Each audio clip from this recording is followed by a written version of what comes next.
대종고 스님 서장 또 이어서 보겠습니다. 46번째 편지. 향 실랑에게 답하는 편지. 61이셨을 때 역시나 형주의 귀양처에서 쓰신 편지다. 편지를 받아보니 깨달음과 더불어 깨닫지 못함과 꿈과 더불어 또 꿈깨미 하나인가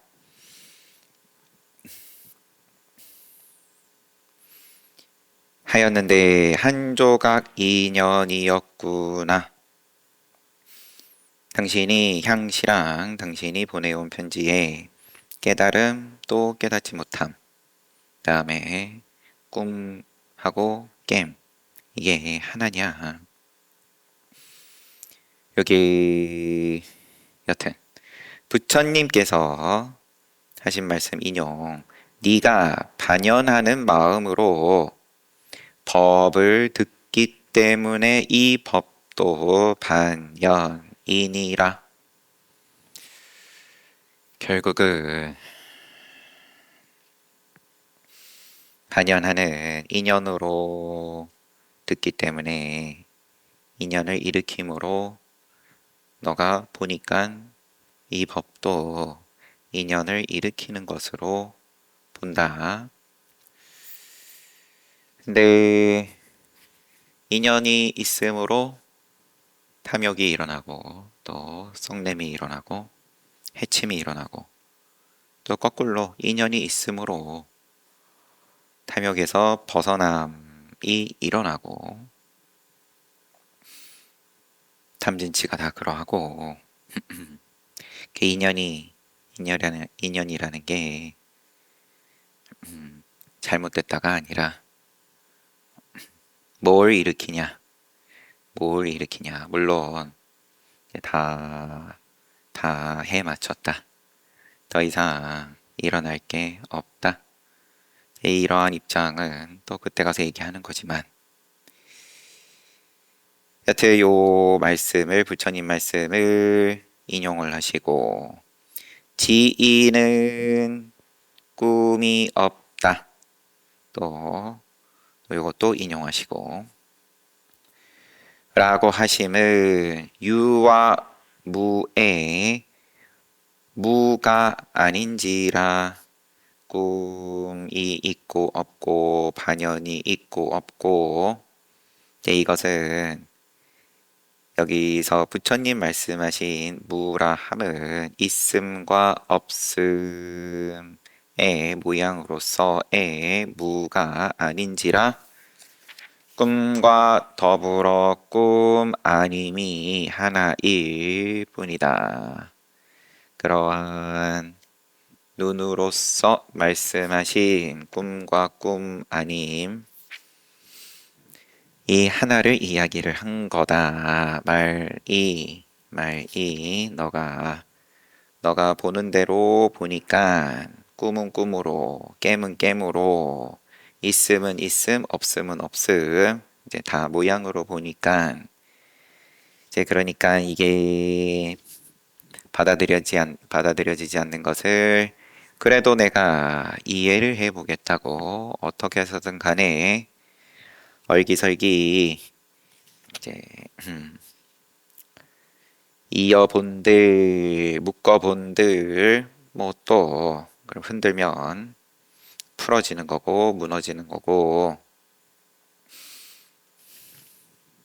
이로써 관하건대 바로 부처님께서 황금 북을 꿈꾸심과 고종이 꿈에 열을 얻음과 공자께서 꿈의 두 기둥 사이에 제물 올림을 제사 공양 올림을 모두 꿈과 함께 꿈이 아니라는 견해를 짓지 말지어다. 다 아마도 향시랑이 보낸 편지에 담겼던 뭐 그런 이야기들이겠죠. 주석이 상세하게 있어서 한번 보겠습니다. 부처님께서 황금북을 꿈꾸심.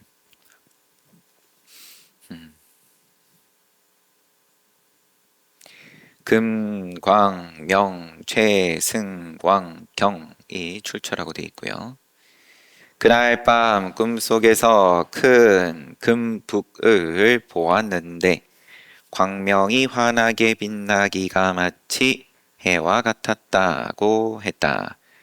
불몽금고 금북 부처꿈의 금북은 부처님께서 열반에 드시려고 할 때 금북이 하늘에 매달렸다고 했는데 그 뜻을 가만히 생각해 보면 부처님이 계실 때는 북을 치고 난 다음에 설법했으나 지금은 열반하신 까닭에 북이 하늘에 매달렸으니 누가 능히 그것을 치리요.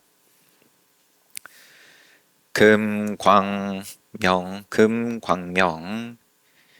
최승왕경. 저번에 서장 볼 때도 주석을 아마도 봤을 텐데도 좀 늘 새로워요. 부처님의 서가모니 부처님께서 놔두셨었던 때와 열반하신 후에 그 경계가 뭐가 다르냐? 뭐 이런 거를 묻는 내지는 설하는 경이겠죠. 대반열반경에서는 그때 세종께서 목숨을 버리시려다가 실력으로 석 달간 더 머무시게 되었다. 요건 우리도 알고 있는 이야기. 아유상카라를 내려놓으셨다. 그래서 천지가 진동하고 아난다 존자가 부처님께 와서 이 일이 도대체 무슨 일입니까? 이건 열애가 아유상카라를 내려놓았다. 이제 거기에 대한 진동이다. 그제서야 붙잡지만 이미 늦었다. 그리고 3개월 뒤에 떠난다. 이때의 크나큰 땅에는 18 모양으로 진동하고 하늘의 북이 저절로 울렸다. 부처님의 실력으로 공중에 계속 주석 보는 중입니다. 부처님의 실력으로 공중에서 말이 들리되 열애께서 오래지 않아 곧 열반하신다 라는 경문. 그러면 뭐 향시랑이 물었든 여하튼 간에 경에서 부처님께서 꿈 이야기 하신 게 담겨 있으니까 이것도 하나 말씀하시고 그 다음에 고종이 꿈에 열을 얻으. 요거는 고종이 부열을 꿈꾼 것은 사기에 나오는 거다. 무정이 즉위하여 은나라를 다시 부은코자 했으나 그의 보좌를 얻지 못했다. 3년 동안 말하지 않고 정사는 여러 재상에게 결정케 했는데 국풍을 관찰해 보니 무정이 그날 저녁 꿈에 성인을 얻었으니 이름이 열이었다. 처음 그를 방문할 때 부암에 집을 짓고 살았기 때문에 부열이라고 이름했다. 여기 꿈이 무정이 그날 저녁 꿈에 성인을 얻었으니 이름이 열이었다.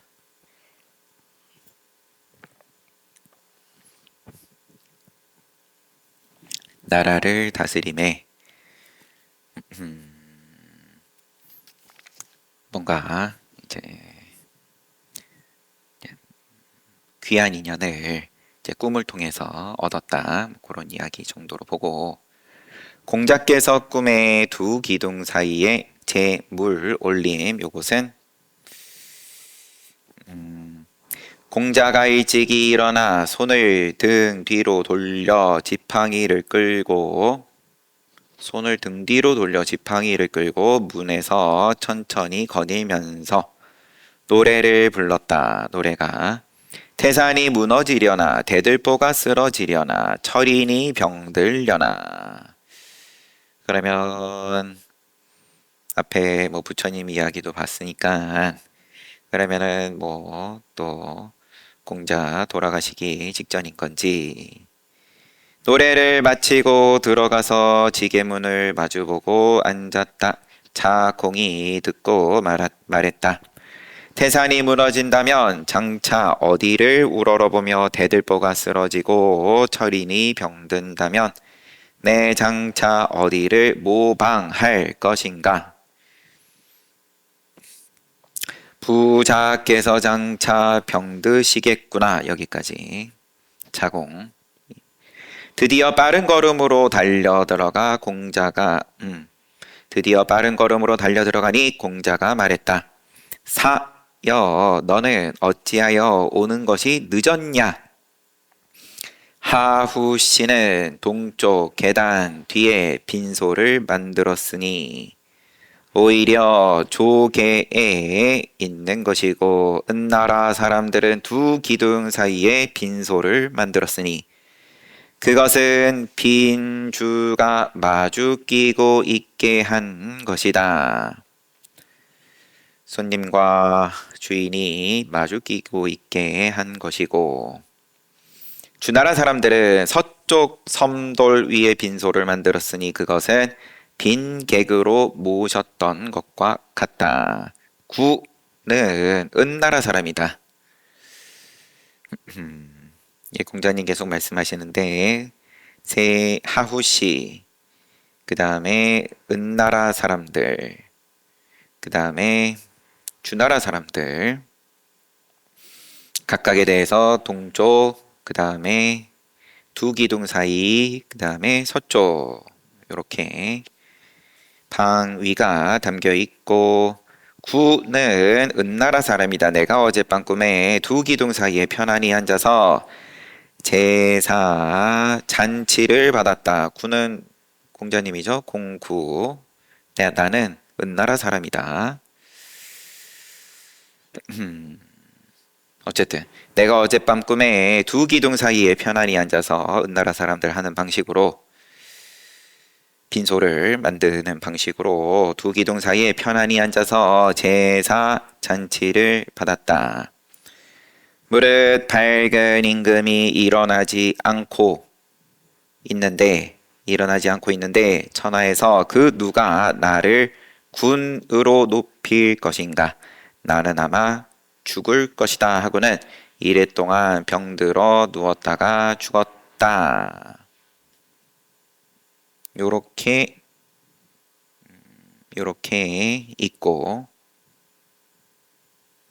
그 다음에 조금 붙은 설명이 공자는 원래 은나라 사람이기 때문에 꿈에 은나라 일을 보고서 죽었으니 이와 같은 모든 일들이 몽교일려를 말하고 있다.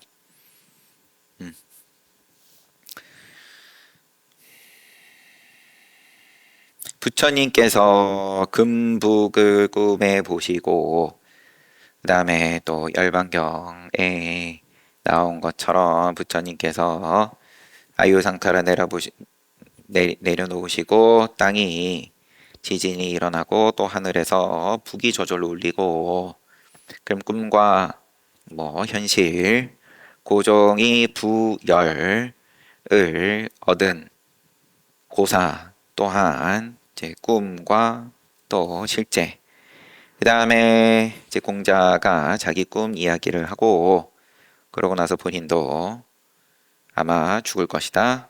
그 다음에 이래 동안 병들었다가 누워 죽었다. 요렇게 인용을 쭉 각각에 대해서 하고요.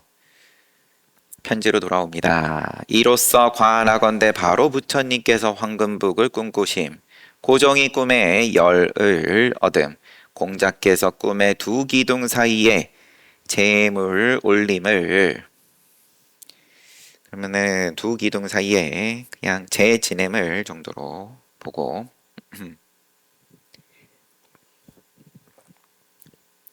모두 꿈과 함께 꿈이 아니다는 견해를 짓지 말지어다. 너의 편지에 그러면 이런 것들을 토대로 질문을 했다고 보고요. 그렇게 모양으로 이 몽중일여의 경계는 이러하구나. 그럼 현실과 또 꿈꿀 때가 이게 잘 맞아떨어지는 그것을 말씀하시는가 보다 화두를 들매 있어서 깊어지면 몽중일여다. 공부함에 있어서 수행함에 있어서.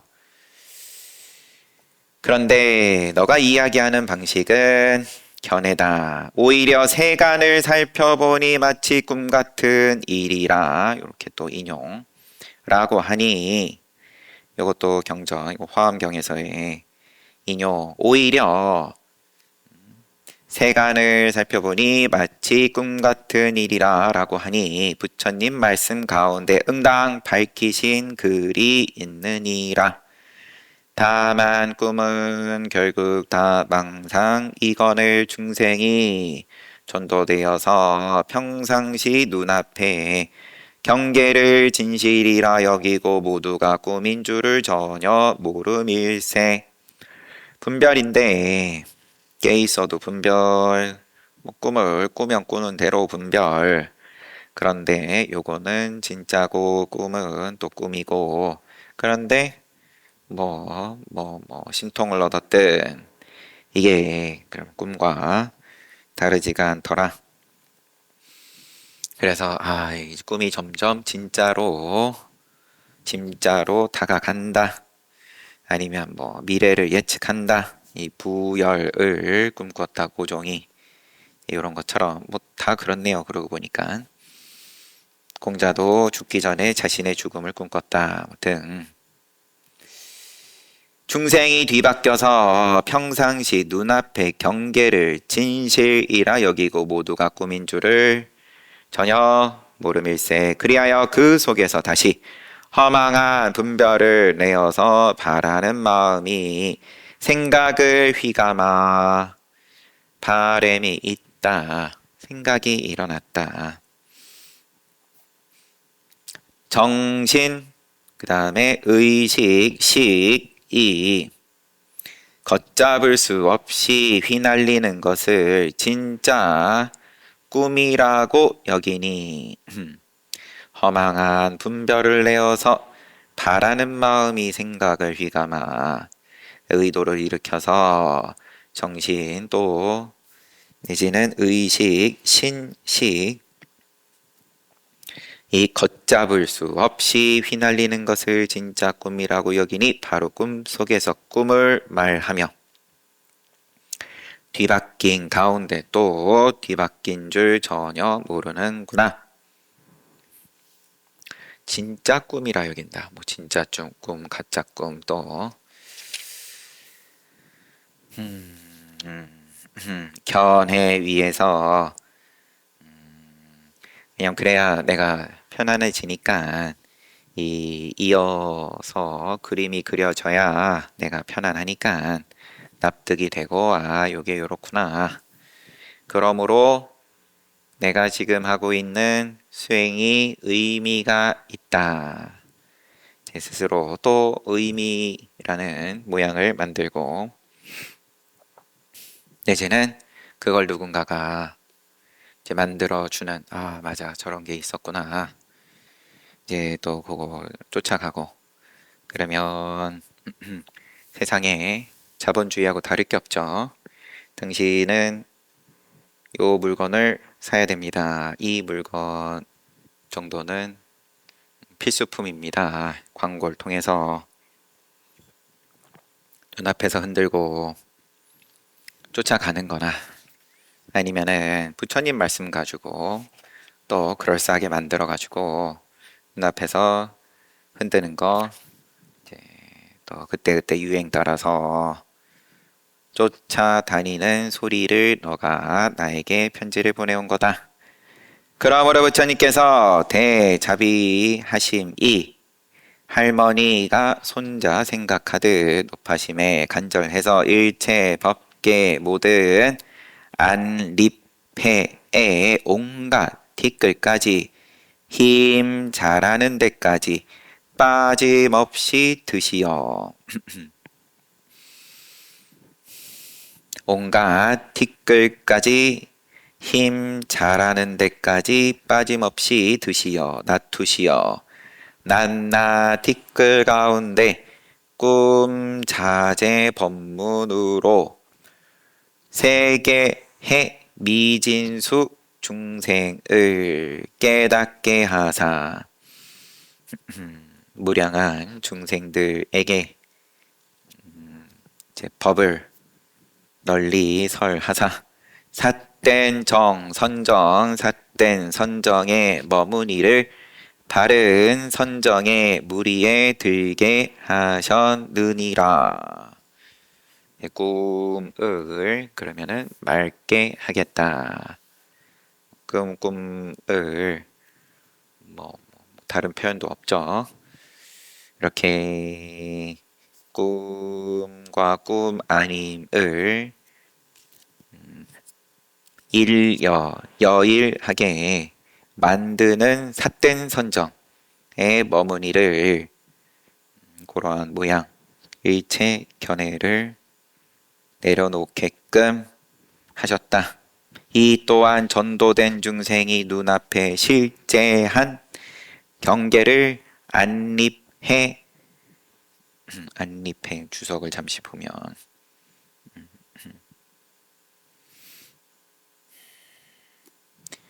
받아 해겠죠. 딱히 여튼 눈앞에 실제한 경계를 안립해라고 여기기에 그러면 편안하게 서 있는 바다 꿈과 꿈 아님이 모두 다 헛개비인즉 모든 꿈이 사실이며 모든 사실이 꿈임을 깨닫게 함이라. 얻을 수도 없고 버릴 수도 없음을 널리 보이심이니 지인은 꿈이 없다 라고 하신 뜻이 이 같을 따름이니라. 지극한 도인은 이미 그 경계가 없다. 꿈과 꿈 아님. 보내온 편지의 물음이 바로 내가 36에 의심했던 바라. 이를 읽고는 뜻밖의 가려운 곳을 긁어 주셨음이라. 나도 당신이 지금 헷갈려 하는 것을 나도 공부할 때 36이면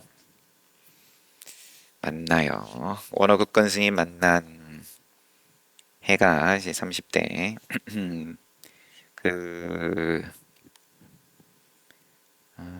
이름들이 뭐 나중에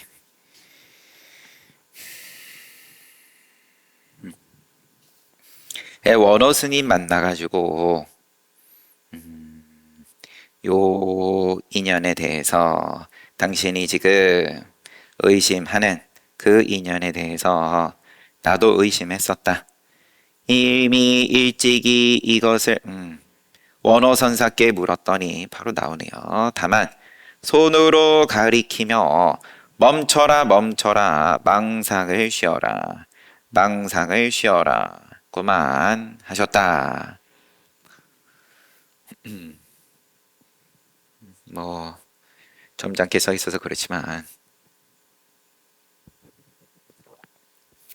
그만 헛소리 그만해라 그러셨을 수도 있고 그렇게만 하셨다. 뭐 내가 다시 말씀드리기를 하지만 대종고 스님께서 물러나지 않고 제가 잠들지 않을 때 부처님께서 칭찬하신 것은 말씀에 의지해 행하고 부처님께서 꾸짖은 것은 감히 어기거나 범할 리 없었으며 그럼 선업은 깨 있을 때는 선업 잘 돌아가고 그 다음에 불선업은 당연히 멀리하고 깨 있을 때는 이게 신경 안 써도 잘 돌아갔는데 예전처럼 스승을 의지함과 더불어 스스로 공부하여 짜잘하게 얻은 것까지도 초롱초롱 할 때는 깨 있을 때는 모두 수용할 수 있었다가도 마침내 침상에 올라 잠든 것도 같고 깬 것도 같은 때는 이미 주제할 수 없어서 그러면 내가 내 뜻대로 안 되더라. 몽롱할 때 잠들었을 때는 뭐 물론이거니와 주제할 수 없어서 스스로 생각건대 이 몸이 살아있지만 잠들게 되면 결국 주제할 수 없거늘 하물며 몸뚱이 지수화풍이 흩어지고 무엇 고통이 세차게 타오르며 어떻게 맞바꿈을 입지 않으리요. 맞바꿈 뒤집어짐이겠죠. 전도됨을 입지 않겠습니까? 어떻게? 다만 잠에 들어도 이러한 판에 죽을 때는 걱정입니다. 그렇죠. 제가 과연 정신 똑바로 차릴 수 있을지 모르겠습니다. 예, 간절한 질문이에요. 그리고 앞에 잠시 또 설명이 있는 것이 마침내 침상에 올라 잠든 것 같고 깬 것 같은 때에는 이미 주제할 수 없어서에 대한 설명이 꿈의 금 또 보배를 보게 되면 꿈속에 기쁘기가 한이 없고 꿈에 사람이 칼과 몽둥이로 핍박하거나 또 모든 나쁜 경계를 보게 되면 두려워하고 겁에 질리니 그래서 깨 있을 때는 내가 전혀 안 그런데 내 양심에 안 그런데 근데 꿈 가운데에서는 이게 그럼 즐거움과 괴로움 감각적 욕망 여기에 휘둘리킨다. 그래서 과연 잠들었을 때도 이럴 정도면 죽은 다음에는 제가 자신 없다. 그러면 쫓아가는 거니까 또 그러면 다음 생 받는 거고 여기에 이르러서야 비로소 마음이 초조해집니다라고 했다. 내가 원호 스님께 선사께서 여전히 네가 말하는 꽤나 많은 망상들이 막 끊어지려고 할 때라야 네가 깸과 잠이 잠들고 또 깸이 항상 하나인 곳에 저절로 이르리라. 그러니까 너가 말한 망상들 이제 금이다 보배다 또 뭐 칼과 몽둥이 빗박 이런 것에 왔다 갔다 하는 그게 문제가 아니라 그런 걸 가지고 지금 너가 쥐고 있는 지금 길게 늘어놓은 그 망상에서 끊어질 때 너가 잠들고 깸이 하나인 곳에 저절로 이르리라 고 하시거늘 처음 듣고는 오히려 믿지 못하여 매일 내가 스스로를 돌이켜 보되 잠과 깸이 분명히 두 쪽을 짓거늘 경계가 다른데 어떻게 감히 큰 소리 치며 선을 말하리요. 이렇게 계속 돌이켰었다. 그때에 스승의 원호 스님 말씀은 별로 와닿지가 않고 다만 부처님께서 말씀하신 잠과 깸이 항상 하나라고 하심이 거짓말이어야만 비로소 내가 이 병을 없앨 필요가 없으려니와 부처님 말씀이 사람을 속이지 않을진된 바로 내 자신이 깨닫지 못할 뿐이로구나 라고 그때에는 생각했다. 분명히 경전에 부처님 말씀으로 쓰여 있으니까 그러면은 나는 이런 경계가 아닌데 초선은 이러이러하고 제2선은 이러이러하고 삼매는 뭐고 뭐 또 뭐 무색계의 선정은 어떠어떠하고 가지가지로 뭐 열반은 어떻고 상수멸은 어떻고 뭐 또 몽중이려 이때는 몽중이려에 요러요러하다 그러니까 부처님께서 거짓말을 당연히 하신 거는 아닐 테고 그러면은 몽중이려는 분명히 아니고 내가 스스로를 봤을 때 경계가 다른데 잠들었을 때와 깨어 있을 때가 다른데 그러면은 나는 그러면 몽중이려의 경계에 오르지 못한 것이고 수행이 그만큼 부족한 것이고 어떻게 해야 그렇게 될 수 있습니까? 라고 원호 스님께 물었더니만 헛소리 하지 말아라. 그리고 어떻게 해야 될지 모르겠다. 요때의 나의 경계도 그랬다.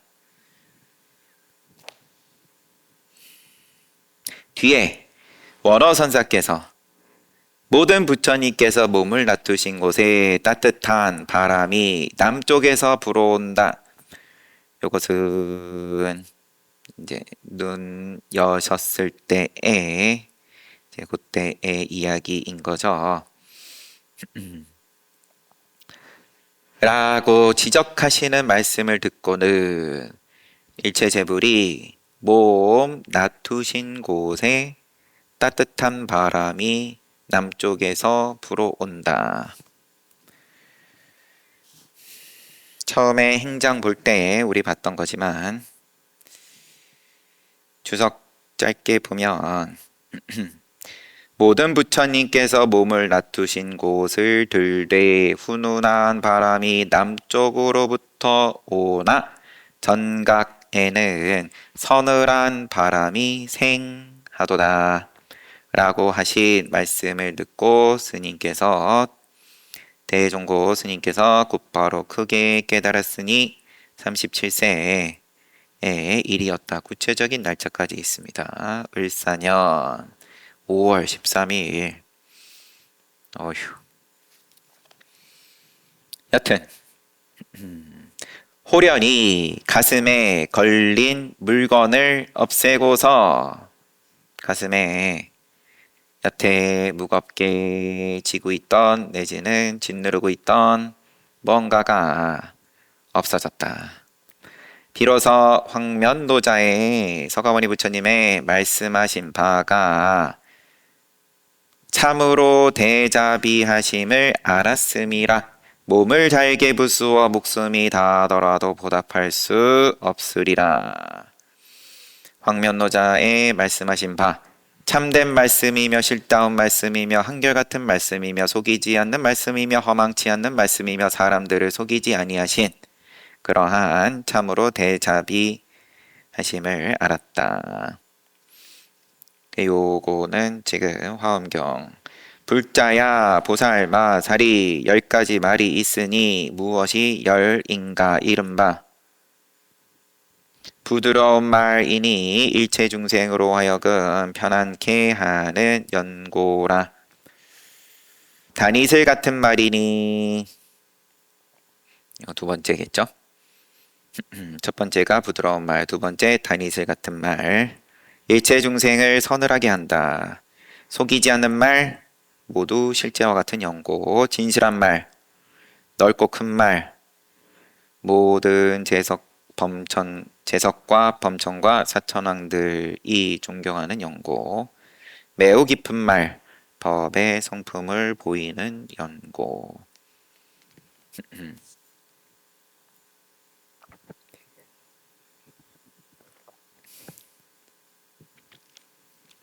그냥 황면노자의 말씀하신 바를 그냥 보충 설명이었습니다.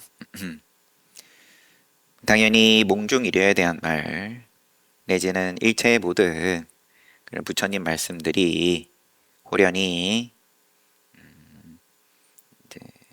속이지 않는 말이고 허망하지 않는 말임을 알았다. 믿었다라고 하지만 의구심이었다. 몽중이려에 대해서 깨닫기 전에는 내가 믿는다 하면서 했던 것들이 의심이었다. 깨닫고 나서야 속이지 아니하심을 알았다.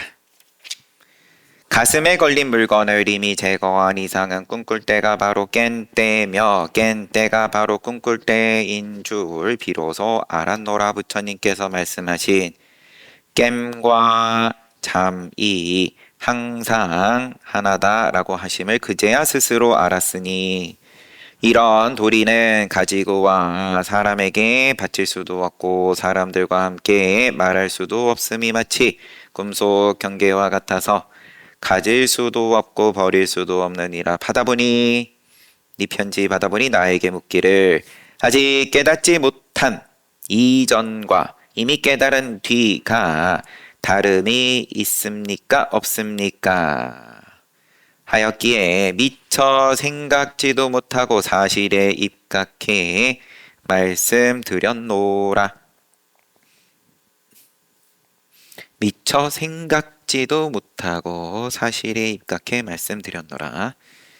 그러니까 뭐 길게 생각할 거 없이 그냥 북 가는 대로 쭉 썼다. 이제 슬 마무리하시는 그러한 이제 문구 정도로 보면 될 테고, 하지만 거짓은 없다. 보내온 편지를 자세히 읽어보니 글자마다 지극정성이라 선을 물음도 아니며 또한 깨달음에 의해 따져 물음도 아니었기에 선을 물음도 아니고 그 다음에 뭐 법가령 하자고 나도 뭔가 깨달은 바가 있다 한번 겨뤄보자 점검해보자 그런 것도 아니었기에 아무래도 예전에 의심했던 것을 죄다 드러내어 말씀드렸으니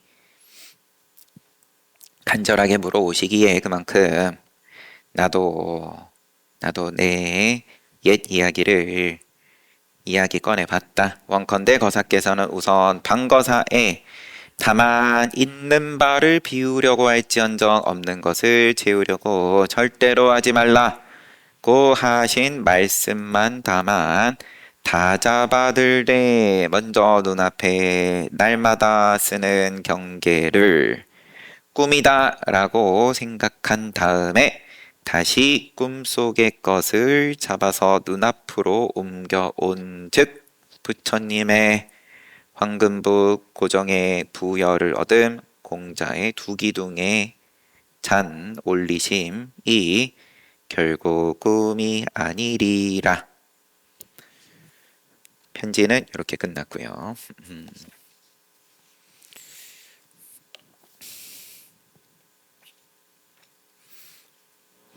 그래서 향시랑에게 답하는 편지는 요 한 편으로 끝났습니다. 향시랑이 몽중이려에 대해서 묻고 앞에도 누군가에게 뭐 침대에서 일어날락 말락 뭐 이런 거에 대해서 물어왔을 때 그때는 귀양 가시기 전에 50대 초반이셨을 때 그때하고는 좀 훨씬 표현하자면 이제 부드럽고 솔직하게 물론 묻는 입장에서의 자세가 또 다를 테고 상대가 다르니까 그러한 것도 있겠지만 또 대종고 스님의 이제 그런 입장이 차이가 나는 부분도 있을 테고요. 그래서 그냥 따로 뭔가 화두를 주거나 화두 이야기 없이 방거사에 다만 있는 바를 비우려고 할지언정 없는 것을 채우려고 절대로 하지 말라. 요 말씀만 다 잡으시라.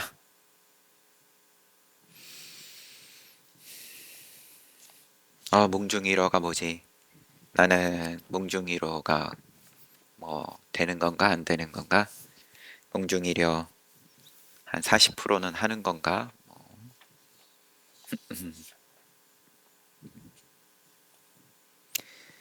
만들려면은 이렇게 모양으로 만들려면 다른 거 아무것도 안 하고 하루 종일 한 가지만 하면 되죠. 그럼 꿈에서도 여전히 하겠죠.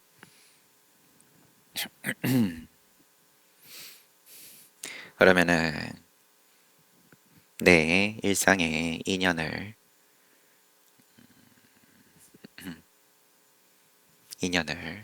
버려야 되는 건데, 아니면 몸을 버려야 되고, 잠들면은, 아, 이거는 이제 놓쳤다. 수행을 내가 등한시한 거다. 방일한 거다. 부처님께서 방일하지 말라 그랬는데.